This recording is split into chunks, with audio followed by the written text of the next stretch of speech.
Aditya Degree Colleges, leading companies low 10,000 plus placements with 13.5 lakhs highest package.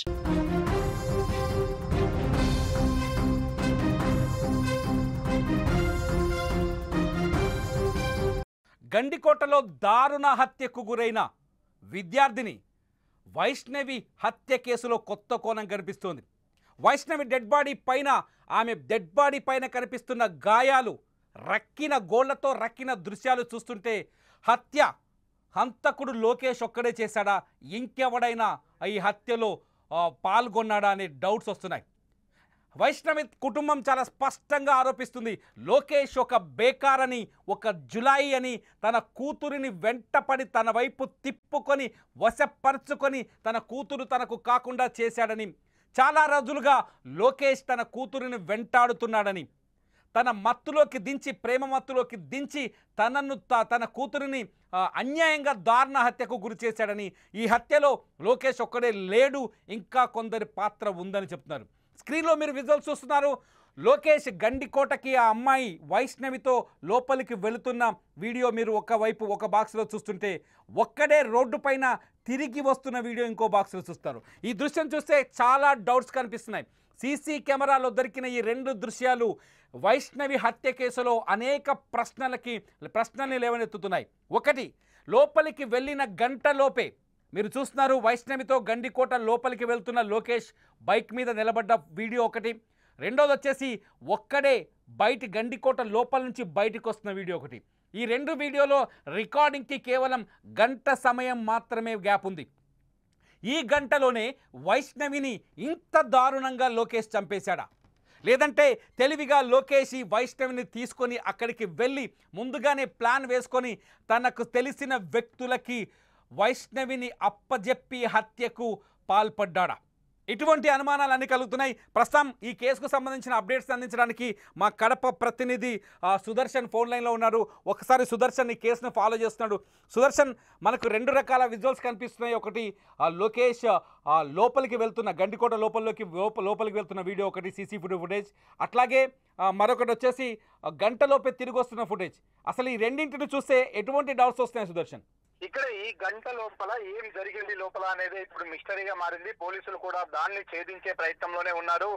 ఇద్దరు కూడా లోకేష్, వైష్ణవి ఒకే bike లో వెళ్లారు. Toll gate దగ్గర, అంటే అక్కడ పార్కింగ్ ఫీజు ఉంటుంది, దాన్ని కట్టే దగ్గర ఉన్నటువంటి సీసీ ఫుటేజ్ లో రికార్డ్ అయినటువంటి ఫుటేజ్ అది. అందులో ఇద్దరు ఒకే బైక్ లో వెళ్తూ ఉన్నారు. వెళ్ళిన తర్వాత గంట లోపలే వైష్ణవి లోపలే ఉంది, లోకేష్ ఒక్కడే బైక్ లో వచ్చాడు. ఈ గంట లోపలే ఏం జరిగింది లోపల అన్నది ఇప్పుడు మిస్టరీగా మారింది. అయితే పోలీసులు గుర్తించినటువంటి కొన్ని క్లూస్ ప్రకారము వీళ్ళ బైక్ వెళ్ళిన వెంటనే వీళ్ళ బైక్ వెనుకల మరో ఇద్దరు యువకులు వీళ్ళని ఫాలో అవుతూ వెళ్ళినట్టుగా పోలీసులు గుర్తించారు. ఆ ఇద్దరు యువకులు ఎవరు, వాళ్ళు వెళ్ళిన తర్వాత వీళ్ళతో అంటే లోకేష్ తో జాయిన్ అయ్యాడా, ముగ్గురు కలిసి ఆ అమ్మాయిని వేధించారా, అమ్మాయి పైన అత్యాచారం చేసి చంపేశారన్న అనుమానాలను కూడా వాళ్ళ తల్లిదండ్రులు వ్యక్తం చేస్తూ ఉన్నారు. అంటే చాలా మంది గండికోటకు వెళ్ళినప్పుడు అక్కడ ఉన్నటువంటి చాలా ప్లేసెస్ చూడడానికి ప్రిపరేషన్ ఇస్తారు, అంటే ప్లేసెస్ చూడడానికి ప్రాధాన్యత ఇస్తారు. కానీ అక్కడ ఉన్నటువంటి రంగనాయక స్వామి టెంపుల్ వెనుక వైపున ముళ్ళ పొదల దగ్గరికి ఎందుకు వెళ్లాల్సి వచ్చింది? నిజానికి అక్కడంతా కూడా అటవీ ప్రాంతం లాగా ఉంటుంది, ముళ్ళ పొదలు ఎక్కువ ఉంటాయి. ఎవరు కూడా అక్కడికి వెళ్ళరు.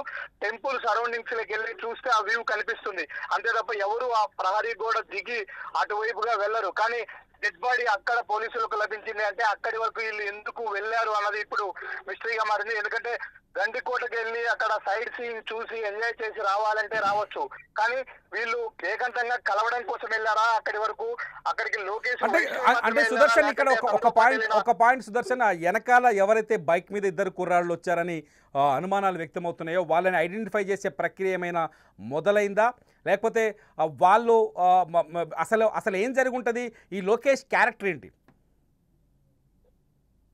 లోకేష్ క్యారెక్టర్ అంటే కంప్లీట్ గా జులాయి, అతను ఇంటర్మీడియట్ డ్రాప్ అవుట్, ఊర్లో ఉంటాడు, జులాయిగా తిరుగుతూ ఉంటాడు. వాళ్ళ తల్లిదండ్రులు కూడా అతన్ని పెద్దగా పట్టించుకోరు. తనకు ఒక సొంత బైక్ కూడా లేనట్టుగా చెప్తూ ఉన్నారు. కాకపోతే వాళ్ళు వీళ్ళ ఫ్రెండ్స్ అడిగి తీసుకుంటూ ఉంటాడు.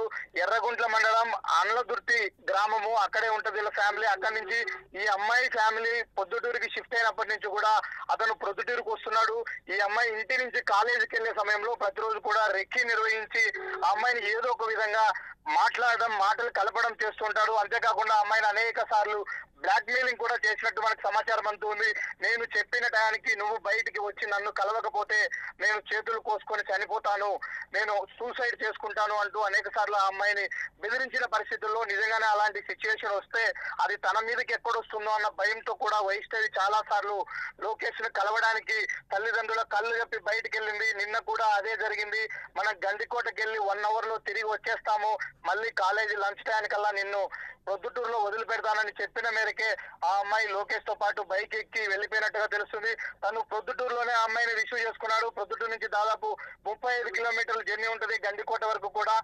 ఇద్దరు ఒకే బైక్ లో వెళ్లారు. గండికోటలో లోపలికి ఎంటర్ అయ్యేటప్పుడు సీసీ ఫుటేజ్ లో రికార్డ్ అయింది. తర్వాత వీళ్ళిద్దరు వెనుక అంటే ఆ అమ్మాయి పడి ఉన్నటువంటి ప్రాంతాన్ని పరిశీలిస్తే, ఆ అమ్మాయి దేహం పైన ఉన్నటువంటి మృతదేహం పైనటువంటి గాయాలను పరిశీలిస్తే కూడా ఇది ఒకరు చేసిన చర్య కాదు, ఖచ్చితంగా ఇద్దరు ముగ్గురు ఇందులో ఇన్వాల్వ్మెంట్ ఉంది, ఖచ్చితంగా ఒక గ్యాంగ్ చేసిన పని. ఎందుకంటే అమ్మాయి మొహం మీద ఘాట్లు ఉన్నాయి, అమ్మాయి చెస్ట్ మీద గాయాలు ఉన్నాయి, అలాగే వివస్త్రం చేశారు. అమ్మాయి ఒంటి పైన నూలు పోగు కూడా లేని పరిస్థితి. ఒక ముళ్ళ పొదల్లో అంటే దాచేశారు, ఒక అనాథ శవాన్ని ఎలా పడేస్తారో ఆ విధంగా ముళ్ళ పొదల్లో డెడ్ బాడీ ఎవరు గుర్తించకుండా పడేసిన సిచ్యువేషన్ లో ఉంది. కాబట్టి ఖచ్చితంగా ఒకరైతే అంత దూరం తీసుకెళ్లలేరు, ఒక్కరైతే ఆ విధంగా చేయలేరు. కాబట్టి ఇతని వెనుక గ్యాంగ్ ఉంది. ఇప్పుడు ఆ ఇద్దరు ఎవరైతే వెనుక వైపు వెళ్ళారు అంటున్నామో వాళ్ళను గుర్తించే పనిలో పోలీసులు ఉన్నారు. వాళ్ళు కూడా ఇతని సొంత గ్రామానికి చెందిన వాళ్ళే. ఎందుకంటే ఇతను గ్రామంలో కూడా ఒక గ్యాంగ్ ను మెయింటైన్ చేస్తున్నాడు. ఇతనితో పాటు 3-4 గ్యాంగ్ చేసుకుని ఎప్పుడు తిరుగుతూ ఉంటాడు. ఆ గ్యాంగ్ లో ఉన్నటువంటి సభ్యులైనా లేకపోతే వేరే వాళ్ళు ఎవరైనా ఉన్నారా అన్న కోణంలో ఇప్పటికైతే కొంత అనుమానాలు బలపడుతూ ఉన్నాయి. మరొక విషయం కూడా ఇప్పుడిప్పుడే బయటకు వస్తూ ఉంది. ఇతను ఆ అమ్మాయి పోలీసుల విచారణలో మొదటగా చెప్పింది, ఎస్ మేమిద్దరం కలిసి గండికోటకి వెళ్ళాము, ఆ విషయము మా తల్లిదండ్రులకు తెలిసింది, వెంటనే అక్కడి నుంచి వెళ్లిపోమని ఆ అమ్మాయిని జమ్మలమడుగు వచ్చి బస్ ఎక్కిచ్చేశాను నేను అని మరో వర్షన్ కూడా పోలీసులకు చెప్తూ ఉన్నాడు. అంటే విచారణలో చెప్తున్నాడా అమ్మాయిని అప్పటికే నేను గండికోట నుంచి తీసుకొచ్చేసి బస్ ఎక్కేసాను జమ్మలమడుగులో అని? ఎస్ విచారణలో చెప్తున్నాడు. అంటే ఇంకా హత్యను ఒప్పుకున్నాడు సుదర్శన్, ఒప్పుకోలేదా హత్య చేసింది నేనే అని? హత్యను ఒప్పుకోవట్లేదు. కలిసి వెళ్ళిన మాట వాస్తవము. అయితే ఆ అమ్మాయి ఏ విధంగా చనిపోయిందో, అక్కడ ఎందుకు ఉందో కూడా నాకు తెలియదు అన్నట్టు కూడా అతను పోలీసు విచారణలో బుకాయిస్తున్నట్టుగా మనకు సమాచారము అందుతుంది. నేను ఆ అమ్మాయిని తీసుకెళ్లాను, కలిసి మాట్లాడుకున్నాము, తర్వాత ఆ అమ్మాయిని నేను తిరిగి బస్ ఎక్కిచ్చేశాను అని చెప్తూ ఉన్నాడు. అంటే మళ్ళీ తిరిగి జమ్మలమడుగులో బస్ ఎక్కిచ్చేస్తే మళ్ళీ గండికోటలో మృతదేహంగా ఎలా కనిపిస్తుంది? విగత జీవి ఏ విధంగా వైష్ణవి అక్కడ కనిపిస్తుంది అన్నది ఇప్పుడు క్వశ్చన్. దీని అంతటి కూడా ఎంటైర్ పోలీసులు ఇక్కడ కాలేజీ దగ్గర అమ్మాయిని రిసీవ్ చేసుకున్న దగ్గర నుంచి అక్కడి వరకు వీలైనన్ని సీసీ ఫుటేజ్లను పరిశీలించే పనిలో పడినారు. ఇప్పటికే ప్రొద్దుటూరు జమ్మలమడుగు పోలీసులు ఇద్దరు కలిసి ఈ కేసును విచారిస్తున్నారు. ఎందుకంటే ఒకవైపున అమ్మాయి తల్లిదండ్రులు ఆగ్రహం వ్యక్తం చేస్తున్నారు, వాళ్ళని ఎన్కౌంటర్ చేయాలి, మా అమ్మాయి మృతదేహం దహన సంస్కారాలు అయిపోయే లోపలే వాళ్ళు కూడా మృతదేహాలుగా మారాల్సిందే అంటూ వాళ్ళు ఒకవైపు ఆగ్రహం వ్యక్తం చేస్తున్న నేపథ్యంలో పోలీసులు ఈ కేసును చాలా సీరియస్ గా తీసుకున్నారు. ఖచ్చితంగా అన్ని కోణాల్లో విచారణ చేసి ఈ రోజు సాయంత్రం లోపలే దీంట్లో పూర్తిగా ఒక క్లారిటీకి పోలీసులు వచ్చే అవకాశాలు అయితే కనిపిస్తాయి. రైట్ సుదర్శన్, మీ అప్డేట్స్ కోసం ఎదురు చూస్తుంటాం, ఫాలో చేస్తూ ఉండండి ఈ కేసుని. ఇది మనకు చాలా స్పష్టంగా అర్థమవుతోంది, గండికోటలో ఆ అమ్మాయిని హత్య చేశానని ఇప్పటికీ లోకేష్ అధికారికంగా ఒప్పుకున్న సందర్భం కనిపించట్లేదు. తనని నేను గండికోట తీసుకువెళ్ళింది నిజమే, ఆ తర్వాత జమ్మలమడుగు తీసుకెళ్లి బస్ ఎక్కించానంటూ కొత్త సినిమా కథ అల్లి చెబుతున్నట్టుగా పోలీసులు భావిస్తున్నారు. లోకేష్ ఒక జులాయ్ అని తెలుస్తోంది. లోకేష్ది కానీ ఈ అమ్మాయిది కానీ ఎవరైతే వైష్ణవి లోకేష్ది ఒకటే ఊరు, ఎర్రగుంట్ల దగ్గరున్న అండ్లదుర్తి అనే గ్రామానికి చెందిన అమ్మాయి వైష్ణవి. అదే గ్రామంలో లోకేష్ వాళ్ళ బంధువు అవుతాడు. లోకేష్ అదే గ్రామంలో ఇంటర్ చదివి జులాయి తిరుగుతున్నాడు, పని పాట లేకుండా ఈ అమ్మాయి వెంట తిరుగుతున్నాడు. ఈ విషయాన్ని గమనించిన వైష్ణవి తండ్రి కొద్ది రోజుల క్రితం కుటుంబాన్ని ఏకంగా ప్రొద్దుటూరుకు మార్చేశాడు. లోకేష్కు దూరంగా తన కూతుర్ని తీసుకెళ్లి కాపాడుకోవాలనుకున్నాడు. మొదటి నుంచి ఇతని ప్రవర్తన పైన ఆ వైష్ణవి తండ్రికి అనుమానాలున్నాయి. తన కూతుర్ని లోకేష్ బారి నుంచి కాపాడుకోవడానికే ప్రొద్దుటూరికి ఫ్యామిలీని షిఫ్ట్ చేశాడు. అయినప్పటికీ తన కూతురు ప్రాణాలని దక్కించుకోలేకపోయాడు. ఏదైతే తన తండ్రి వైష్ణవి తండ్రి భయపడ్డాడో అదే జరిగింది. లోకేష్ని ప్రేమించి లేకపోతే లోకేష్ మాయలో పడ్డ పాపానికి వైష్ణవి తన ప్రాణాలని కోల్పోయింది. గండికోట అడవుల్లో లేకపోతే గండికోటలో శవంగా తేలింది. వైష్ణవి ఒంటిపైన 2 రకాల గాయాలు కనిపిస్తున్నాయి. ఆమె ముఖం పైన గోళ్లతో గీసినట్టుగా గాయాలు కనిపిస్తున్నాయి. అట్లాగే ఆమె బాడీ పైన కూడా గోళ్లతో రక్కినట్టుగా గాయాలు కనిపిస్తున్నాయి. సిచ్యువేషన్ కానీ క్రైమ్ సీన్ కానీ ఇవన్నీ అబ్జర్వ్ చేస్తే పోలీసులు అనుమానిస్తున్నారు ఈ హత్యలో ఒక్కరు పాల్గొనలేదు, ఈ హత్యలో కొందరు వ్యక్తులు పాల్గొన్నారని అనుమానిస్తున్నారు. అంతేకాదు సీసీటీవీ ఫుటేజ్లో కూడా కొంత పోలీసులకు సాక్ష్యాలు దొరికినట్టుగా తెలుస్తోంది. లోకేష్ వైష్ణవి బైక్ మీద వెళ్ళిన తర్వాత గండిలో కోట లోపలికి వెళ్ళిన తర్వాత మరో 2 వ్యక్తులు బైక్ పైన వచ్చినట్టుగా కొంత సమాచారం అందుతోంది. మొత్తానికైతే వైష్ణవి హత్య వెనుక చాలా పెద్ద మిస్టరీ ఉందని అర్థం చేసుకోవాలి. వైష్ణవిని చంపడం వెనుక పెద్ద ప్లాన్ ఉందని కనిపిస్తోంది. హంతకుడు లోకేషేనా, లోకేష్తో పాటు ఇంకెవరైనా ఉన్నారా? లోకేష్ ఒక్కడే ఈ హత్య చేసుంటాడా, లేకపోతే తన ఫ్రెండ్స్ కాకపోతే తన జులాయి గ్యాంగ్ని తీసుకొచ్చి అఘాయిత్యానికి పాల్పడి హత్య చేసుంటారు? ఎందుకంటే వైష్ణవి శరీరం పైన డెడ్ బాడీగా దొరికినప్పుడు నూలు పోగు కూడా లేదని చెబుతుంటే గుండెకు బాధ కలుగుతుంది, కళ్ళకు నీళ్ళు వస్తున్నాయి.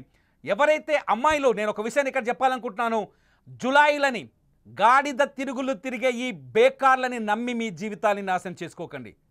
ఒక బేకార్గాడు ఏ పని లేకుండా ఉంటే సాహసాలు చేస్తాడు, ఆ సాహసాలు చూసి మీరు హీరోలుగా భావించకండి, మీ జీవితాలు నాశనం అయిపోతాయి. మరో వైష్ణవిగా మారకండి. చాలామంది అమ్మాయిలకు నేను ఇస్తున్న మెసేజ్ ఇది, దయచేసి మీ ప్రాణాలని కాపాడుకోండి. పరిపక్వత లేని వయసులో వచ్చేది ప్రేమ కాదు, మోహం మాత్రమే. ఆ మోహానికి బలైపోయి మీ జీవితాన్ని నాశనం చేసుకోకండి. మీకోసం మీ తల్లిదండ్రులు ఎన్ని ఆశలు పెట్టుకున్నారో ఒక్కసారి ఆలోచించండి. వినండి వైష్ణవి తండ్రి మాటలు వినండి. ఒక్కసారి వైష్ణవి తండ్రి మాటలు వింటే మీకే అర్థమవుతుంది ఆ బాధ ఎలా ఉంటుందో. ఇంతకుముందు మీ పాపను సతాయిస్తా అన్నాడు కదా, సతాయిస్తుంటే నేను ఇది చేయడం నాదే సొంతం, ఇదంతా సతాయిస్తుంటే మన ఆడపిల్లలకు వెళ్ళడం, నేను వీడికి వచ్చిన వీడితో ఏంటి గొడవ నాకు అని వచ్చినా అని ఇచ్చిపెట్టలేవాళ్ళు. వాళ్ళు ఫుల్ గ్యాంగ్, నా అమాపులు గ్యాంగు ఎరుగుంటంతా తాగి అల్లరి చేస్తుంటే నేను చూసిన పిల్లలు 3 సార్లు చూసిన, పడిపోయి అంతా గ్యాంగ్ అంతా చూసిన. నేను నన్ను చూసి ఇక పక్కకు పోతున్నాడు, మా ఊరే కాబట్టి వాని ఎన్కౌంటర్ చేయాలా, తెలంగాణలో చేసినట్టు. మీ చేత కాబట్టి నేనే చేస్తా, ఓకేనా? ఇది వైష్ణవి తండ్రి మాటలు వింటుంటే మీకేమర్థమవుతుంది? ఒక జులాయి, ఒక పనికి మాలినవాడు, పని పాట లేనివాడు, ఊళ్ళో తాగి తిరుగుతూ గ్యాంగ్ని మెయింటైన్ చేసేవాడు మీకు లవర్గా అవసరమా? మీరు ఆలోచించండి ఒకసారి. ఇలాంటి గాడిదల్ని నమ్మితే మీ జీవితాలు ఏమవుతాయి? ఒక్కసారి ఆలోచించండి. మీ అభిప్రాయాన్ని వీడియో కింద ఖచ్చితంగా కామెంట్ చేయండి. ఆడపిల్లలు మాత్రమే కాదు, వాళ్ళ తల్లిదండ్రులు కూడా ఈ వీడియో కింద ఖచ్చితంగా మీ అభిప్రాయాన్ని కామెంట్ చేయండి. మీ అభిప్రాయాలపైన నేను మరో వీడియో చేస్తా. మీరు వైష్ణవి హత్య కేసులో అప్డేట్స్ కోసం రెగ్యులర్గా సుమన్ టీవీ డిజిటల్ లైవ్ని ఫాలో అవ్వండి. ప్రతి అప్డేట్ని మీకు అందించే ప్రయత్నం చేస్తాం. చూస్తూనే ఉండండి సుమన్ టీవీ.